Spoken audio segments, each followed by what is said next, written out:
This is day one, understanding addiction.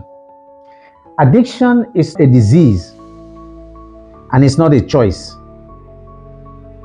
Good day, everyone.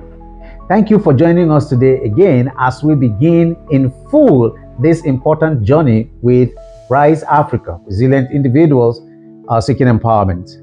Today, we are focusing on a fundamental truth that can reshape the way you view addiction and the role you play in supporting your loved one. The truth is this: addiction is a disease, not a choice. Let's start by addressing a common misconception. Many people believe addiction happens because someone lacks willpower or discipline, or that they simply choose to engage in harmful behaviors. This mindset often leads to blame, shame, and frustration for both the person struggling with addiction and their family members. But addiction is far more complex. What is addiction? At its core, addiction is a chronic brain disease. When someone becomes addicted to a substance, it's not just about poor decisions. It is about how that substance hijacks their brain. Substances like drug and alcohol target the brain's reward system, releasing an overwhelming surge of dopamine, the chemical that makes us feel pleasure. Over time, the brain becomes dependent on that substance to feel normal, leading to craving and compulsive behaviors. Think of addiction like diabetes or high blood pressure. These are chronic conditions that require ongoing care and management. Similarly, addiction rewires the brain, making it incredibly hard to quit without support, treatment, and compassion. Why it's not a choice? I need to explain that. This is an important question. If addiction is a choice, why would anyone choose to lose their relationships, lose their health, or freedom? The reality is that addiction often begins with a choice but quickly becomes something beyond the individual's control. This doesn't mean that they aren't free from responsibility. No, it means they need help, just like someone with a heart condition needing medical care and lifestyle change. Someone with addiction needs treatment, he needs support and understanding to recover.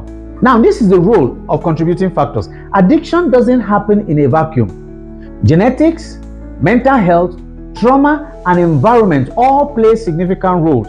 Some people are more vulnerable to addiction because of their biology or life experiences. Recognizing these factors can help you understand that addiction is not a moral failing, but a complex interplay of circumstances. Why does this matter to you as a relative or a caregiver? Because understanding addiction as a disease shifts your perspective. Instead of feeling anger or resentment, you can approach your loved one with empathy. Instead of thinking, why can't they just stop? You realize that recovery is a process, one that requires patience and support, not blame. This doesn't mean you excuse destructive behavior or ignore the harm addiction causes. It means you focus on being a source of encouragement and guidance rather than judgment. I want to leave you with this analogy. Imagine your loved one is drowning in a raging river. You wouldn't stand on the bank and yell at them to swim harder. You throw them a lifeline. Understanding addiction as a disease is the first step in throwing that lifeline.